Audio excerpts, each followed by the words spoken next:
his involvement. Let's say. Yeah. Yeah. I'd love to see Lothar put some wins together, but hyped. I consider him a pretty good friend, and we've played a lot of matches together, and I think that he's a fantastic player. And it's a shame to me that he didn't make it to BlizzCon. Him and Firebat were the number 1 and 2 seeds. They actually had to face off, like in what was effectively a qualifying round, as far as I was concerned. And just unfortunately, the 1 and 2 seeds had to face off against him. They can't go to BlizzCon, but he was the number 2, or he's the number 1 in NA. Going into that, so I think his success is well deserved, and I would love to see him continue to win. So there's also another thing on the line here, because this is also the battle between 2 of the hottest men in Hearthstone, Lothar versus Hyped, and I think as much as that matters to them a lot, personally for their own ego's sake, I think we can just basically say whoever wins this is number 1 ranked at the moment. Yeah, I think all the fangirls of Hearthstone. I think whoever wins this is definitely better looking. Yes, it's a direct translation to whoever is better at Hearthstone, at least for now, until they meet again. Until they meet again. Yeah, so anyways, bans make total sense. Hyped has been banning Warlock the entire time. I think it's one of the decks that's most troublesome for his lineup. Just for the sake of, you can't prepare for both Zoo and Handlock very well. So it's just, you build your lineup to ban Warlock, and that's exactly what he's done. All right, yeah. We're just making sure to get these guys started, because I don't know if Lothar was anticipating starting, because once again we were waiting for Strife Grow, so we're trying to get them in soon. In the meantime, we also want to thank Mad Catz for being able to put on this tournament, as well as the sponsor LeaseWeb, which is a domain hosting space. So check out all of them and make sure to let them know that you guys appreciate the tournaments. It's just cool that we have other small cups. It's not just the $20,000, like only 20 30 players get exposure. It's cool that other players like D2, like Hit Girl, like Number Guy getting chances, as much as we like seeing Hyped, Strife Girl, Ardu, Lothar, and even Forsen, who's waiting in the grand finals right now. Yeah, Forsen, by the way, yesterday, what was the last game of the day? He was playing Freeze Mage versus Warrior and actually managed to win, which is a very rare sight to see. It was an extremely well played game, and he understood exactly what each point of damage meant throughout the entire way, and making sure that he was getting as much, like even if it was only 2 or 1 damage he was getting from a minion, he was making sure that he was maximizing his chance to get it, and able to steal it away on the back of Archmage, and it was like 73 fireballs, or however many it took, something like that, to chew through 744,000 armor. Forsen also, he's not even really trying that hard for the tournament. He's streaming right now instead of studying VODs and watching along, because he says studying is for tryhards, and he's just gonna play his game, and hopefully it works out okay. So that's why the people love him, and I guess that's what got him to top 2, so why change a winning formula? Let's go into game number 1 between Lothar and Hyped. I believe they're about to be ready. We don't know what classes they've chosen, but it feels like there's a lot of good choices across the board here for both guys. Yeah, I think that all 3 of these leads are pretty safe for both of them, believe it or not. It looks like to me it's a kind of paper rock scissory. Yep. Like Lothar obviously wants his Druid to match up against Warrior. He wants his Priest to match up against Hunter, and his Hunter build, he doesn't necessarily want it to match up against Druid, but Hunter's still he's going to fare pretty well against Druid. So I think it's the matchup he would want. He definitely doesn't want it going against Warrior, I don't think. Yeah, I think so. On the flip side, you want to make sure to line up it correctly. So it looks like we have Druid versus Hunter to start things off. Hype's going to begin on the Druid, which has been very trusty for him so far. I really wonder what's in this deck, too, because a lot of people say the Druid has to stay relevant in the metagame nowadays with Wild Growth, but I don't even know if Hype runs Wild Growth at all. Yeah, it looks to me like, here's what he's done. To me, it looks like he's cut Wild Growth, and he's extended his Spike to be just a different kind of Spike. So he wants to use Zombie Chow to kind of pick apart this opponent's board, and then have Ancient Watcher Silence to effectively be your Wild Growth, or another copy of Wild Growth or Innervate effect, where you kind of get the ball rolling a little bit earlier. But this may be a tough one. Lothar has started off with 2 Undertakers. He doesn't have a Death Rattle yet, but he does have 2 draws to get it. And I don't think Black Knight is the first draw that Hyped wanted, but very happy to see Zombie Chow on his side of the board. Like, this actually may stop these Undertakers from coming down at all.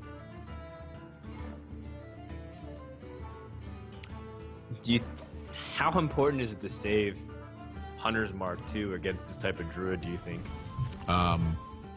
That's a good question. I really don't know.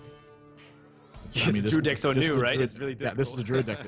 This is the benefit of playing stuff that your opponents are going to be unfamiliar with, though, is that they're not practiced in this scenario. Lothar, again, failing to draw a Death Rattle. And, I said this yesterday, and I'm still going to point it out today. I think Cult Master is a terrible card. And a lot of people have been using it as like a Buzzard replacement. But one of the reasons that Buzzard was so good with Unleash the Hounds was that you got to draw the cards immediately. So when you made 3 tokens and you drew 3 cards, if the last card was a Hunter's Mark, it was fantastic for you. You got to Hunter's Mark their guy and then use a Hound to chew through it. But with Cult Master, you're doing it the other way. All your dogs are dying and then you're drawing your cards. So if your Hunter's Mark is in the bottom half of that, you're effectively seeing, it's just a card draw effect. That's all it is. So I would like to see this just replaced with some other effect that's going to help to push damage through, or to perform something else. I just don't really see the purpose of it. Do you see the purpose of Swipe right here, though? Yeah, I do. I think Swipe is a really skilled and well thought out play here from Hyped. It's a tough one to make. You do have to take 2 points of damage from that Leopard Gnome to do it, and you have to sacrifice 2 health on your Zombie Chow. But you got to do what you got to do. Tough decisions, man. Honestly. It looks like he's thinking about some other options, though. I would be very, very surprised if he did not choose a Swipe here. Yeah, I think so, too. You kill off 2 Undertakers immediately. Not swiping here would just strictly be a mistake. I don't think there's any way around it. So. Yeah. Okay, well, he's got the combo. Unleash the Hounds with Cult Master and Hunter's Mark. You know what's so hilarious about this animal? Iron Beak Owl has 2 targets where it can't hit. So it's like you can't even play it just as a vanilla beast.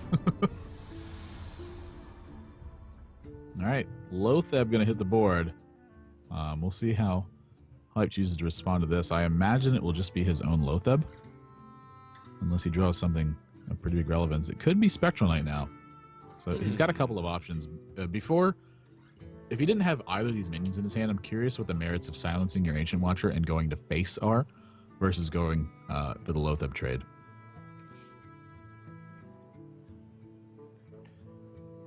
I'm trying to think of the pros and cons of playing Lothar as opposed to Spectral Knight, but I feel like Spectral Knight is a little bit stickier, right? So isn't that what you want against the Hunter? Unless you're afraid of Unleash the Hounds being something irrelevant, but even then, Spectral Knight is still really good against it. Sort of, yes. Here's what I'm seeing is that if you play Spectral Knight and Lothar crashes into your Zombie Chow next turn, your Lothar can attack. Your Spectral Knight can attack the Lothar, and it's not going to die. But if you play Lothar, your opponent's going to attack your Zombie Chow, and then your Lothar would have to trade directly into the Lothar that way. So he just buys a free card that way. I mean, alternatively, you can use Keeper of the Grove and then use your own hero power, but you'll pay 4 points of health that way, and you also don't have an access to a silence on your Ancient Watcher after that. So really big pros and cons of the 2 different lines. I think that Spectral Knight's going to be better because of that, though. And on the flip side, Lothar really wants to keep this combination of Unleash and Cult Master, but does he have to use Unleash now? Because you can silence the Spectral Knight and then use Hunter's Mark on it, taking it out very easily. Yeah. Although you are giving up a lot of cards. It's kind of, to me, it's kind of another reason that I don't think that Cult Master should be in this deck. I mean, I don't know, maybe it'll get work done, but I think more often than not, it's just going to kind of fall by the wayside.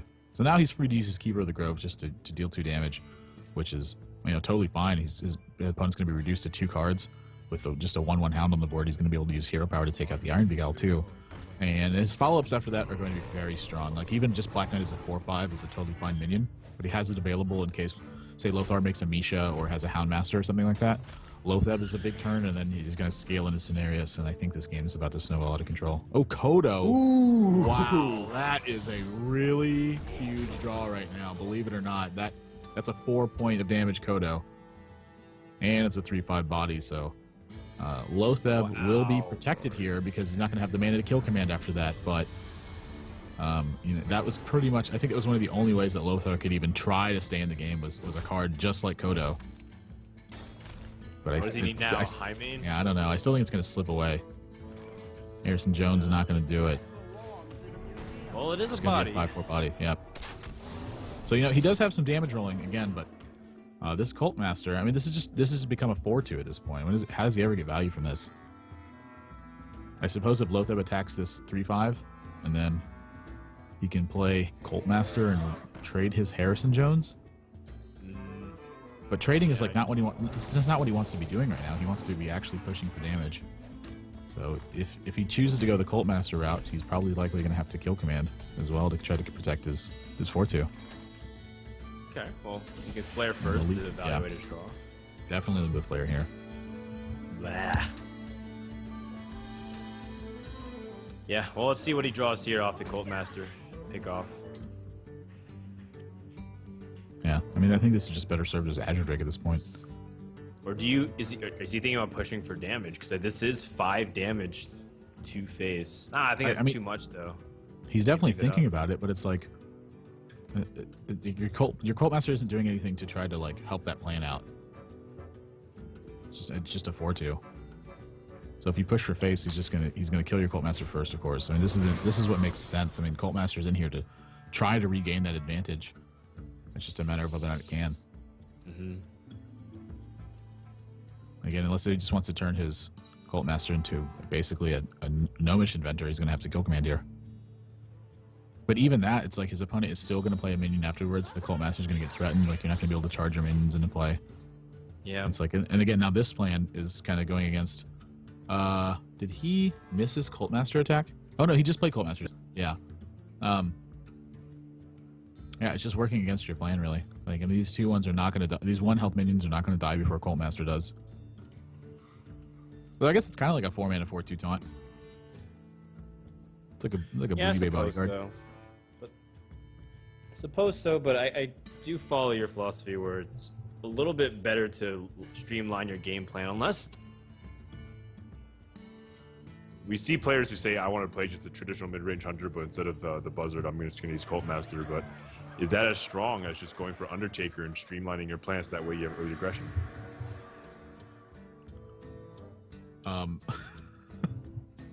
That I don't know. I think it's better to just streamline your early aggression, really ramp up your curve, and hope it hits the best. Okay. Hypes. Opting for Spectral Knight. He can remove Cult Master pretty efficiently with Savage Roar, and then opt to do everything else, but it looks like he's going to save it for potential game-ending damage. Just take it slow. No need to rush it at all. You can completely get behind this. Yep. Gonna suffer some damage here, but this Haunted Creeper is this Web Spinner is basically gonna need to draw King Crush. Let's make it happen. King Crush is 9 mana too. Yep. All right. Well, that's a Timberwolf. Close. the closest thing to King Crush is Timberwolf. I mean, if you want to pick on the opposite polar extreme, it'd probably be Stone Tusk Boar. Stone Tusk Boar is like a mini King Crush. It's more efficient in terms of mana. Yeah, 1 mana, 1 power, 1 health. And King Crush is 9 mana, 8 power, 8 health. King Crush is 8 Stone Tusk Boars. Oh, it's a Stone Tusk Boar herd. I guess we finally have the answer to the question. Would you rather fight like 1 Stone Tusk Boar size King Crush, or 8 King Crushes that's a Stone Tusk Boar size? Whatever. You know what I'm talking about. 1 King Crush size Stone Tusk Boar, or 8 King Crush Stone Tusk Boar sized King Crushes. I don't know, man. That's a tough one. I wouldn't want to fight either, but if I had to choose, I guess I'd go with like the 1 King Crush. And get like Jeff Goldblum from Jurassic Park to chase him away, like with the flare. He gets out of the car and he's like, "Hey, King Crush!" And the lawyer gets eaten by the dinosaur while he's in the bathroom. Oh yeah, on that porta potty. I remember. That's definitely good times. That's old school. Lothar's gonna concede. There's nothing he can do, and he's just gonna let the Druid continue its rampage 4-0. Wow. Well, this Druid deck continues to impress me with what it can do against the current meta game. Yeah, I'm really liking this Druid build. Yeah.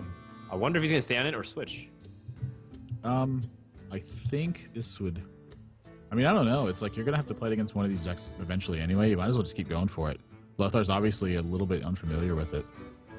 So, I mean, maybe the fact that he's kind of catching on to your game plan, you kind of want to, tuck it back into your holster and, draw it again when you need to. We just got word Hyped is actually going to switch his deck, so Yeah, I think it makes a lot of sense to switch too. You probably want to play like Warrior here. I think Hyped feels like Warrior's favored versus Priest, and I would tend to agree with him. Sure, and then you can get Warrior versus Hunter or Priest versus, or sorry, it's not the Hunter, it's the Warrior versus Priest.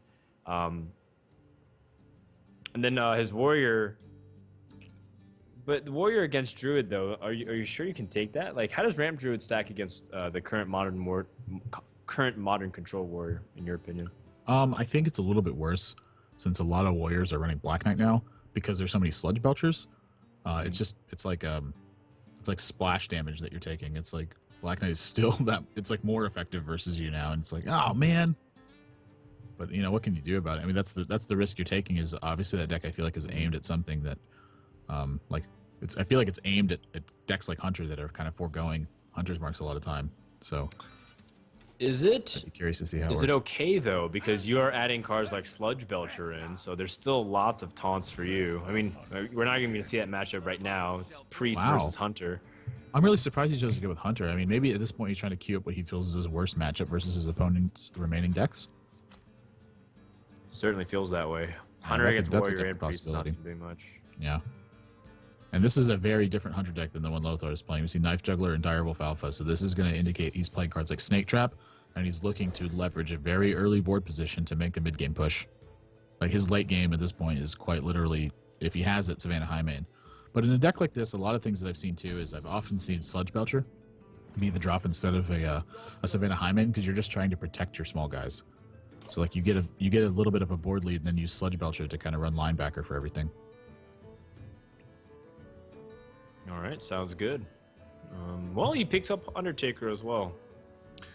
That's really nice. Considering that Lothar's hand is looking very poor. Like, he has the Pyromancer, but he doesn't have coin. He tossed away Power Word Shield in anticipation of perhaps getting that turn 1 Northshire Cleric. There is some hesitation, though, from Hyped. But I don't see what the wait's for. I think he's just debating whether or not that Knife Juggler is going to be better than Undertaker with another Death Rattle. So, I mean, he doesn't have any other Death Rattles in his hand, so I can see the idea of trying to get, you know, a little bit more Knife Juggler value. But you do... I mean, he did see Lothar playing Shadow Word Pain yesterday and playing Holy Smite, so you do risk a little bit more by playing the Knife Juggler, I think. And playing it this way, you know, your main drop is invulnerable to Holy Smite. And wow, he actually has, he's going to play Wild Pyromancer straight away, and Hyped has one of the best cards in his deck, I think, to deal with that. He's going to draw a beast from this Web Spinner. This is an important beast, too. This could snowball the game. He draws Starving Buzzard. He's got Buzzard and Unleash. I'd hate to keep bringing up this point, but I want to go back to the Cult Master. If you're going to play Cult Master, you might as well just play Starving Buzzard. You have to wait so long to pull the combo off anyway. But the 1 extra mana to draw the cards immediately is probably just a better plan. What's funny is Lothar was playing Buzzard too. I think he was playing Buzzard in his WCA decks, wasn't he? Oh, he gets this card way too late. Yeah, I don't know if he's playing Buzzard in his WCA decks. That I don't know, but I do know that this hand is looking really terrible for Lothar at the moment. There's just going to be more and more pressure added to the board from Hyped. Hyped doesn't even really have to commit that much to this board at this point. Like, I think you're very liable to see Knife Juggler here, and then just Hero Power and go from there. Like, the Snake Trap is... I don't know why you play Snake Trap, because Snake Trap's not going to get anything done. Like, your opponent doesn't have charge minions in the deck. Yeah. Like, what does he play on 5 mana? He's not going to play, like, Stormwind Knight or anything. But he does have Holy Nova. Yeah, so that's the other thing, too, is Holy Nova. Like, if you're going to play Snake Trap, I feel like you would play Snake Trap and Hero Power rather than Knife Juggler and Snake Trap. Because at this point, he's just foregone a Hero Power. So a little bit of an opportunity cost. It looks like he just wants to straight away develop the board, though. So, I mean, you saw him kind of, you know, he was thumbing that Starving Buzzard. I think he's just going to play it this turn. And that's exactly what... Okay, so he was just favoring development. That's exactly what he was doing. He intended to play Starving Buzzard next turn, and that's why he played Snake Trap. Is because he just wanted to overdevelop the board. So his line was not to invest into hero powers. It was just to invest in board development. So it's not a mistake. This was his intentional play. Right. Because what happens if he's forcing reactions every single time that he wants, this Undertaker's still putting in damage every single turn. Yeah. So next turn he's got Savannah Highmane. So if his opponent responds with Shadow Madness and pass, he's not playing minions. Then you play Savannah high main, and then you force a reaction. It's just like a chain thing where your opponent's still getting damage every single turn, and he's snowballing his lead and his tempo. Yep. So he's going to try to rely. He wanted to force Holy Nova so that way the Snake Trap would draw him cards with Buzzard. That's what he was doing. Yeah. So misinterpretation of a line by me. But where does he go from here? Now that Leper Gnome was a really, really strange draw because you can choose to draw a couple of cards here with the Unleash the Hounds, which in this matchup I don't feel like it's a very good card. So using it as like an Arcane Intellect effectively, I don't think is really bad. He can still buff up his Undertaker with Leper Gnome afterwards. I think originally he was just going to slam High Main and go from there, but now he's got options. Like I say, he draws a kill command off of his Unleash the Hounds. Oof, I like it. When you're talking like that, Admirable, it makes a lot of sense. I think the Unleash the Hounds might be his best course, because if you use Leper Gnome to buff, you can still kill everything off, and either keep your Buzzard or keep your Undertaker. Yeah, I think the fact that he's seen a Holy Nova is going to greatly influence his decision here too, and so he's thinking about like the math. He wants to know like what are his odds to draw kill command. If he has Hunter's Marks, what are his odds to draw that? But he's got to do something now. He also does draw a card off the Savannah High Main. Don't forget that. Yeah. So he's still making up his deficit slightly. I think he's going to protect his Buzzard here. I think he's just going to sacrifice his Undertaker. Oh, he's not going to. Wow. All right, he wants that. He wants that 4/5 to attack the Starving Buzzard here. Wow, how annoying is this? You can't kill the High Main because you have to kill off the Buzzard first before you kill off the High Main. But then if you attack into it, you draw him cards anyways. Yeah. This mid-game hand from Lothar is just really unfortunate. He drew both copies of Holy Fire and both copies of Shadow Word Death and really nothing to do with them. I think it makes a lot of sense to Holy Fire this Starving Buzzard, honestly. I mean, this play, to me, really telegraphs Snake Trap. It's just like, please attack my Starving Buzzard.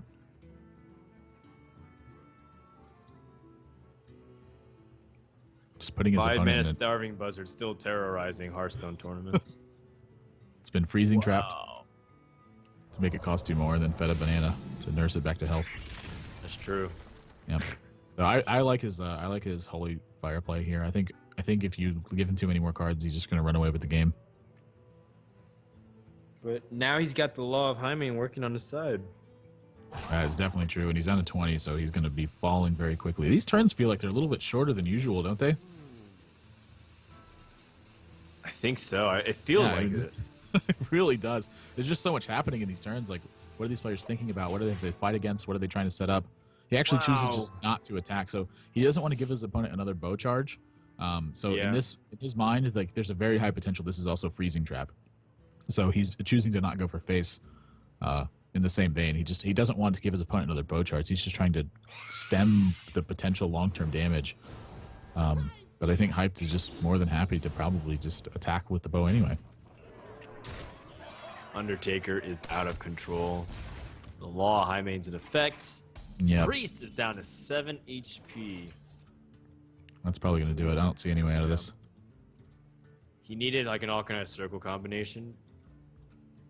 Even that. I mean, even that would still be rough. Yeah, because he's running low on health now. Yeah. Wow, what a explosive game from Hyped. And you were saying how this was one of his weaker decks, where he wasn't necessarily expecting to get the win, but now he's up 2-0, and he can switch decks again. So if Lothar is going to be pushed to his Druid deck, then Hyped can match up whatever deck he feels like is the best, or even work backwards once again from their point with 3 chances to end the series. Yep. Yeah, that's going to do it. There's just no way out of it. His draws in the middle of the game were just very opposite of what he needed. He needed minions to try to get the ball rolling, and instead he was drawing reactive spells. And that's just sort of the way that Priest is going to run sometimes. You are going to, I mean, or any deck for that matter, you will draw inconsistently at some point, and I think that's where Lothar ended up this game. All right, so now Hyped has Warrior, Hunter, and Druid remaining. You feel like you can start working from the Hunter, just stay on Hunter to see if you can take out the Druid, and then eventually just level up to whatever you feel like is your best deck, possibly the Warrior? He definitely could do that. I think it would just be totally fine play. You know, in theory, if he's going to lose this match, all three of his decks are going to have to play against it. So I think in this position, it really doesn't matter what he queues up unless he's just so unfamiliar with Lothar's deck that he wants to use his worst matchup. Which, if that was the case, I'd probably go with Warrior and see what's going on. Okay. Well, Hyped is also playing that Hogger in his deck, right? He's playing Show's Warrior. Yep. So, at least from what we've seen. He's got Harrison Jones, he's got Ironbeak Owl, he's got Hogger in it. So there is some interesting tech there as well. I really like the lineup that Hyped brought in combination with some of the decks that he's specifically tweaked and tuned to make sure that he can bring something fresh. It's cool to see him succeed with that, right? People are going to be copying his Druid deck for a while and seeing if it's viable. And if it's good against Hunter and strong against Warriors, for example, that's like two of the most common classes that you see on ladders. So it's not like that deck isn't applicable. And a lot of times you see tournament decks and you can't really apply it to ladder because they get away with a lot of stuff in the ban format. But in this case, Hype's Druid deck actually might look okay for the ladder scenario. I'm going to try it. Looks sweet to me. Yeah. It's funny. I was trying to. My last stream, I was doing gimmicks, and like I built an ancient mage deck of every single class. Oh, and, sick! How'd that go? Yeah, I ended up going 5-4. Actually, it was pretty sweet. And Wailing Soul was going to be my next card, and I kept drinking, and I was like, I can't think right now. This card is hard to think about. When you no, I mean everyone tries to go like all in on the synergy, right? Like Death Lords, you get like Dancing Swords, and then like Zombie Chows, but you just have to simply include it where it's an area where it can shine. Well, in this case, Hype does have some Druid cards where like Ancient Watchers synergizes really well. Yeah. He's gonna stick on Hunter, and we're gonna see whether or not Lothar can be able to hold this off. Now, Lothar already making changes from yesterday compared to today. Yesterday, he held Healing Touch against Hunter, I believe. Yeah. This time around, he's not going to make that same choice, instead opting to throw away everything. And he gets a pretty decent two-card combination with Innervate and Keep It the Grove, but his other two cards are looking pretty poor. Gosh, look at Hype's hand. This is no joke. That Innervate is just of paramount importance, I think, for Lothar here. Without an Innervate Keeper or a Wrath here, I think you would see this game get run away with right away. But since it's like this, he's going to be able to weather the storm. I actually think Lothar's in really good shape to win this hand. I'm sorry, to win this game because of the Innervate draw. Yeah, if he wasn't able to kill off this Undertaker, that'd be 4 damage coming in, and Lothar would just be hero power passing. So would have been lights out from that point on. Still, though, it depends on what Hype's able to draw, too. Because if Lothar's just passing the next couple turns, which very well might be the case, I mean, this gives Hype some time to recover. Like, if he gets Animal Companion, he gets a pretty decent one. And just stretches out from that point on. Now let's see what his 3-drop is. Oh, well, it is Animal Companion. And he makes a Huffer. And if he just passes on this turn... Oh my gosh, Lothar needs a good draw right now. He does not get it. And this could be the pressure that Hype needs to be able to run away with this game.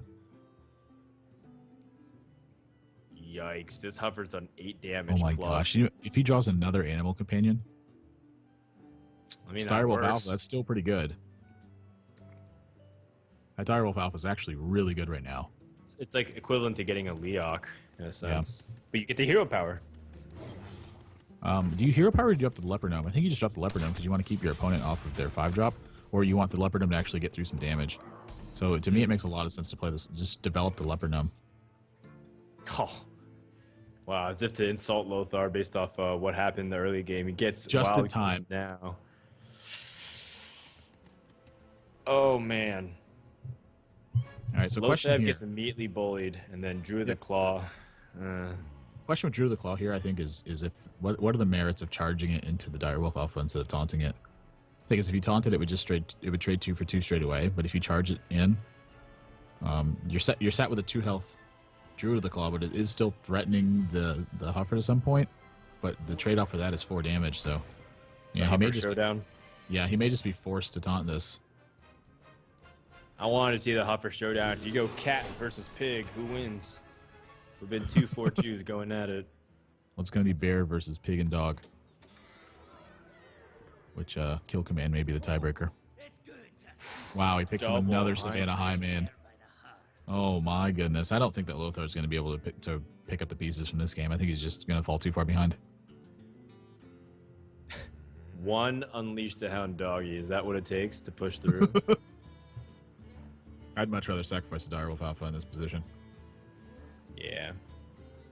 You can see he really doesn't want to, but I definitely think it's his best play. This is a spot too where, by the way, if he had Leper Gnome on the board, this would be a very different scenario. That's also true. That is a very fair point. You know, before I was thinking that you want to try and weave in hero power as much as you can for the same reasons that we saw D2 against Lothar weave in hero power as often. But if he went for the Leper Gnome, would have been the case that he would have been able to save this Hufford. He's going to prioritize. Yeah, why did he choose to unleash the Hounds out? I wonder.